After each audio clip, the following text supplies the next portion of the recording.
bukas ang pinto. Tao Mingse? Tao Mingse?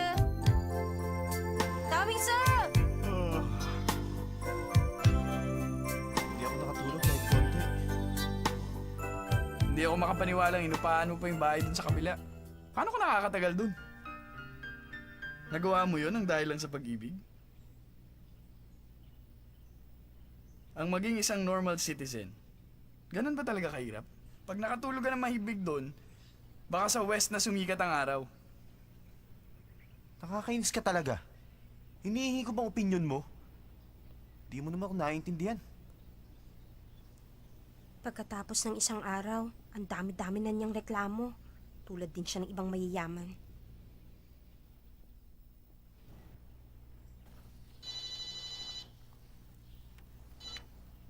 Hello? Sanchay, si Xiaoyu ito. Xiaoyo, ba't ka napatawag? Magpapaalam ako. Nagpasya si Papa na lumipat kami sa Canada. Aalis na kami ngayon. Ayoko makita mo kung umalis. Lilipat na kayo sa Canada? Bakit hindi mo sinabi sa akin dati? Sorry kung hindi ko nasabi sa'yo. Ayokong malungkot ang isa sa atin. Ayoko makita kang umiiyak. Isa pa, hindi ko kakayanin yun. Ano ba yan? Kausap pa lang kita ngayon, naiiyak na ako. Aalis ka na? Kung ganun, hindi na tayo magkikita? Hindi. Pangako. Mag-iipon ako ng pera sa summer. Dadalawin kita. Sanchay, huwag kang magtatampo ah.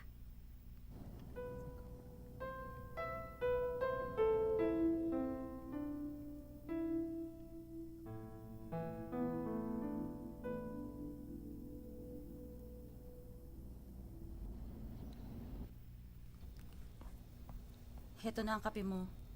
Salamat. Day off nga pala ni Sanchay ngayon. At nag-resign naman si Xiaoyu. Alam ko na yan.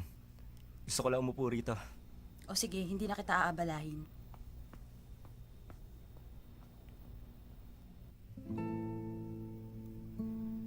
Xiaoyu.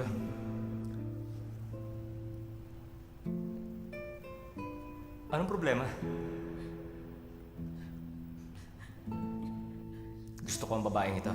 Pero siya lang may ayaw sa akin. Si Men, Matapang ka na. Hindi ka na katulad ng babaeng nakita ko sa tabi ng kalsada at umiiyak. ikaw ang nagturo sa akin para maging matapang si Men. Ituring mong huling kahilingan ko ito. Dahil talagang gusto kita.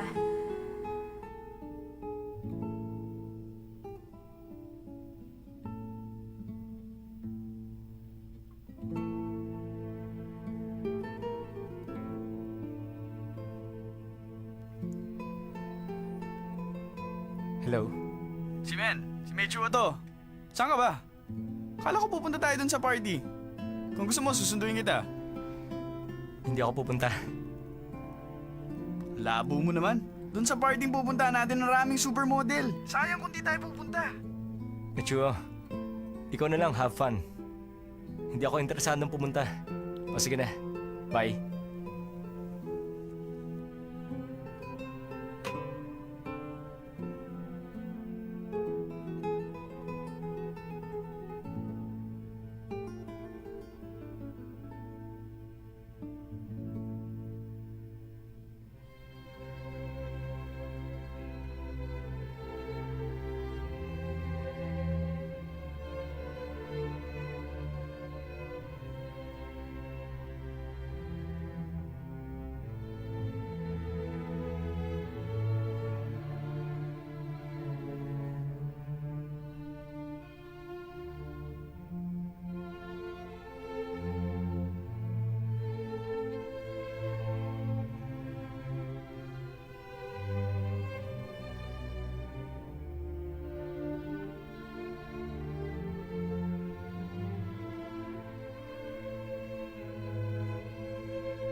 Ilang araw na nakakaalis si Xiaoyo.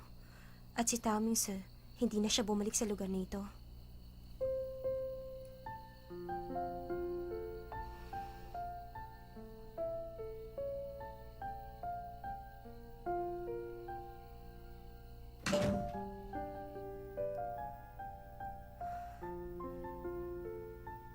Hindi naman talaga nakakapagtaka ang hindi pagbalik ni Tao Ming sa dito.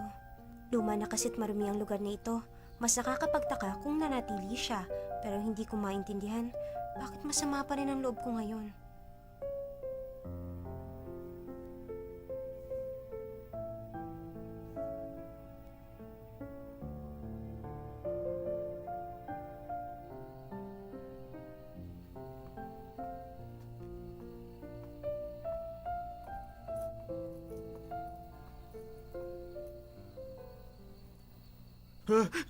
Bakit nandiyan ka? Parang white lady.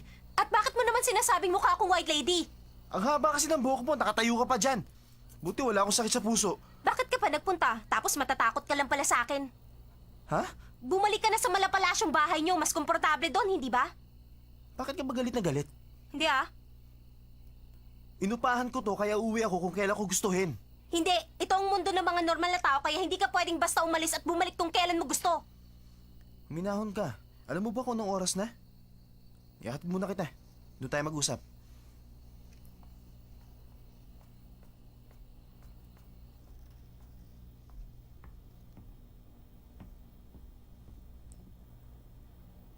Bakit ba? Hindi ko alam kung anong nangyari sa akin. Ang walang katapos ang relasyong ito. Palubog na ako ng palubog. Hindi ko na kayang itago. Nakakainis. Namimiss mo ba ako kaya ka ganyan? Paano mangyayari yun? Kapal na mukha mo.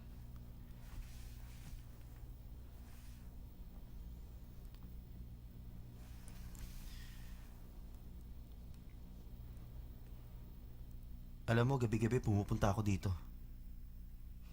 Hindi mo lang alam. Pumupunta ako ng 1 o'clock at umaalis sa maaga. Sinungaling. Bakit ako magsisinungaling sa'yo? Delikado kasi itong nakaraan. Mahigpit akong binabantay ng mga guard. Ang hirap tumakas. Sa tingin ko, kagustuhan niya ni Mama. Kahit na nasa New York siya, binabantay niya ang bawat galaw ko. Sa ginagawa mong yan, sa tingin ko mas lalo lang tayong mahahalata ng iyong mama. Kaya nga sa gabi ako tumatakas. At hindi ako pwede magkotse. Nagtataksi lang ako papunta rito. Kakainis. Ganun pala ang nangyari. Ang sama-sama ako. Nagagalit ako nang wala palang dahilan. Nakakahiya sa kanya. Malalim ng gabi at alam kong pagod ka na. Matulog ka na. Inaantok na rin ako. Matutulog na ako.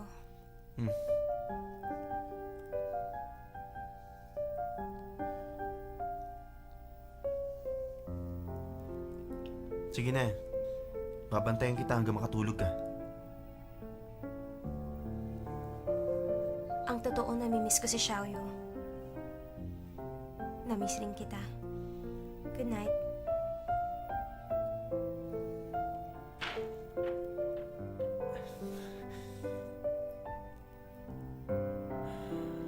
Ang saya-saya ko. Pero sa puso ko, laging nandun ang malaking katanungan. Ang kapaligiran kinalakan namin, malaki ang kaibahan. Kahit nagpasya na ako na harapin ang mga balakid para lang makasama siya, ang puso ko hindi pa rin mapanatag.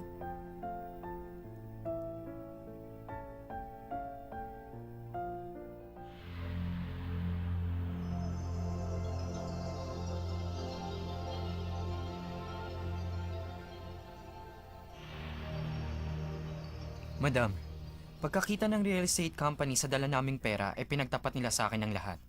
Meron daw binata na gumamit ng malaking halaga ng pera at tumupa ng bahay sa tabi ni Sanchay. Pero wala raw iniwang impormasyon. Kaya po hanggang ngayon, hindi namin nasisiguro kung sino siya. Pero madam, sa aking palagay, si Young Master Azzy yun. Kung hindi ako nagkakamali, ilang araw mo nang tinatrabaho yan. Siguro naman kilala mo na ang ugali ko, Yutian. Hindi mo na dapat sabihin ang mga bagay na hindi ka sigurado. Opo, madam. Nagpadala na po ako ng mga tao sa labas ng bahay ni Sanchay para makapagmanman ng lubos. At anong nangyari? Kumpirmadong si Young Master. Madam, ikinalulungkot ko po. Ang pinadala nating si Yamen, wala siyang silbi.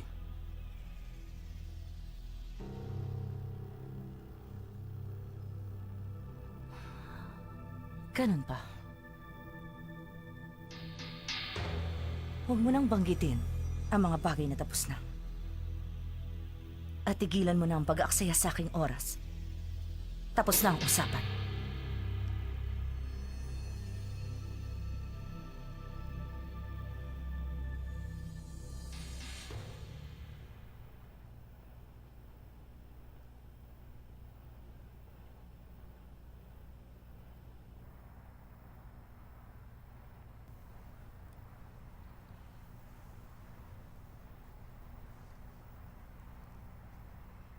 Nag-disguise ka na naman? Naghintay pa ako. Hindi ka kaya napansin ng mga gwardiya na lumabas? Ilang beses ako umikot para maligaw ko sila. Halika na. Meron pa kayo nagde-date sa mundo na kasing adventurous natin? Aalisin ko na to. Huwag mong tanggalin yan, baka makita ka nila.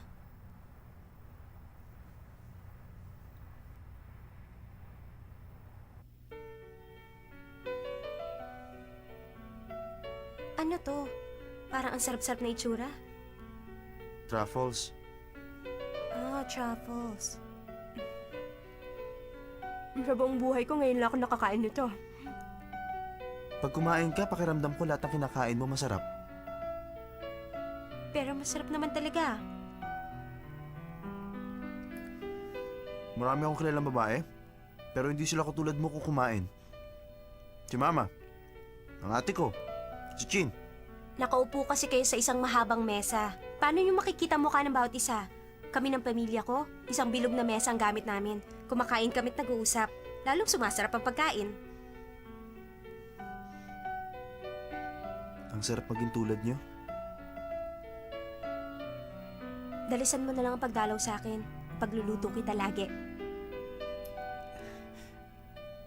Oo ba?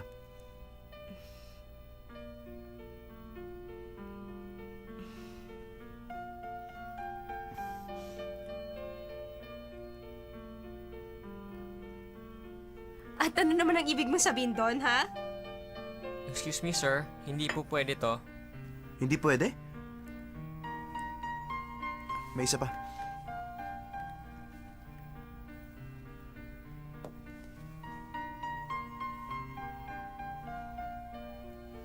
Coming, sir.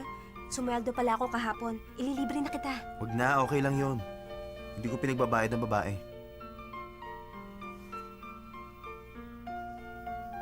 Sir, excuse me. Di rin po pwede. Hindi rin pwede to?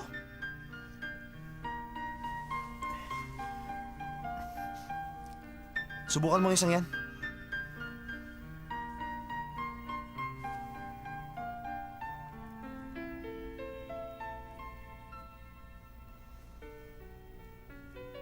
Sir, sorry po. Ganon din ang credit card na to. Bakit hindi pwede? Sira bang basin nyo? Ha? Coming, sir. Ako na magbabayad. Huwag ka Ako makialam! na magalit. Tawagin mo manager mo! Bilisan mo! Pwede ba wag kang ganyan? Baka naman talagang sira ang card reader nila. Walang masama kung ako magbabayad paminsan-minsan. Lagi mo na lang ako nililibre. Kumikilos na naman si Mama. Anong sinabi mo? Kumikilos na naman si Mama.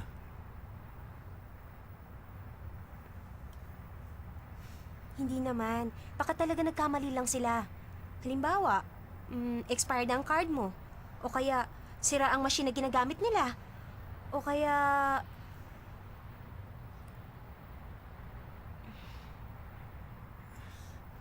Tama ka nga. Galit na galit yung waiter kanina. Ang galing magsalita. Galit ka rin naman. Ano ka? Ako nga yung mas kalmado kaysa sa kanya. Pumunta na lang tayo sa ibang lugar. Tatawag ako sa bahay, magpapadala ako ng pera. Mabuti pa wag mo nang gawin yan. Pwede naman mag-enjoy kahit walang pera. Tulad ng ginagawa ko. Sa mga ordinaryong tao na nagde-date, hindi kailangan ng pera. Ordinaryong tao? Sa tono ng pananalita mo, parang hindi na masaya yan. Hindi, ano ka ba naman? Meron tayong mapupuntahan kahit walang pera. Di ka na. Nagsisimula nang magbago ang lahat. At ayoko munang isipin ang mga katanungan ko. Dahil ngayon, gusto ko lang maramdaman ang mga sandaling ito.